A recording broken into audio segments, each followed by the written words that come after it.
আউযুবিল্লাহি মিনাশ শাইতানির রাজিম। বিসমিল্লাহির রহমানির রহিম। রাজশাহী জেলা যুবদলের উদ্যোগে চলমান ইফতার বিতরণের অংশ হিসাবে আজকে পবা উপজেলা যুবদল তথা হরিপুর ইউনিয়নের হরিপুর বাজারের এই আয়োজনে উপস্থিত অত্র এলাকার মুরব্বীগণ এবং আমার যুবদলের নেতৃবৃন্দ, ছাত্র দলের নেতৃবৃন্দ সহ বিভিন্ন এলাকা থেকে আগত রোজাদার ভাইরা, রাজশাহী জেলা যুবদলের পক্ষ থেকে আপনাদেরকে জানাই রমজানুল মুবারকের শুভেচ্ছা। আপনারা অবগত আছেন, বাংলাদেশ জাতীয়তাবাদী দল বিএনপির চেয়ারপারসন বেগম খালেদা জিয়া, উনি দীর্ঘদিন ধরে অসুস্থ, বর্তমানে লন্ডনে চিকিৎসারত অবস্থায় আছেন। আমরা কেন্দ্রের নির্দেশনায় এই ইফতার মাহফিলের আয়োজন করেছি। বিভিন্ন জায়গায় আমরা ইফতার বিতরণ করছি পথচারীদের মাঝে। আমাদের উদ্দেশ্য পথচারীদের মাঝে ইফতার বিতরণ এবং বাংলাদেশের গণতন্ত্রের জননী দেশনেত্রী বেগম খালেদা জিয়ার সুস্থতার জন্য আপনাদের কাছে দোয়া কামনার জন্য আমরা এসেছি। আপনাদের কাছে দোয়া কামনার জন্য এসেছি। শহীদ প্রেসিডেন্ট জিয়াউর রহমান আপনার মাগফিরাতের জন্য আপনাদের কাছে দোয়া চাই। আরাফাত রহমান বকুর আপনার মাগফিরাতের জন্য সর্বোপরি আমরা দোয়া চাই আপনাদের কাছে। আমাদের নেতা, বাংলাদেশের 18 কোটি মানুষের স্বপ্ন পূরণের নেতা, সামনের দিনে বাংলাদেশের যার হাতে নিরাপদ হবে ইনশাল্লাহ, বাংলাদেশের মানুষের, সাধারণ মানুষের সমর্থনে যদি একটি গণতান্ত্রিক উপায়ে নির্বাচন হয়, তাহলে সেই নির্বাচনে নির্বাচিত হয়ে প্রধানমন্ত্রী হবেন ইনশাল্লাহ জনাব তারেক রহমান।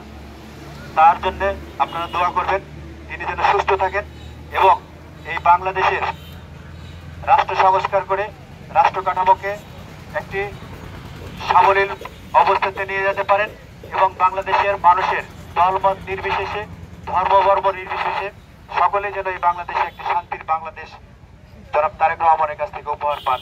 আমি তার জন্য আপনাদের কাছে দোয়া কামনা করছি।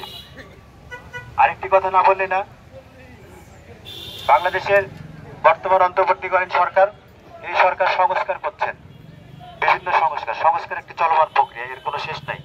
যখন যেটা সমস্যা হয় তখন তার সমাধান করতে হয়। তো আমাদের জাতীয়তাবাদী দল বিএনপির ভারপ্রাপ্ত চেয়ারম্যান দেশনায়ক তারেক রহমান এই দেশ পরিচালনা করবেন কিভাবে, বিএনপি ক্ষমতায় আসলে সামনের দিনে বাংলাদেশের যে রাষ্ট্র কাঠামো হবে তারই একটি রূপরেখা দিয়েছেন। একটা 31 দফার একটা তালিকা আছে, 31 দফা উনি কর্মসূচি ঘোষণা করেছেন। এই 31 দফা দিয়ে যদি একটি রাষ্ট্র চলে, তাহলে সেই রাষ্ট্র হবে একটি শান্তির রাষ্ট্র। সেই রাষ্ট্রের সকল নাগরিক তাদের নাগরিক সুবিধা পাবে এবং গণতান্ত্রিক অধিকার ফিরে পাবে ইনশাল্লাহ। আপনাদের কাছে আবারও আমি দোয়া চাই।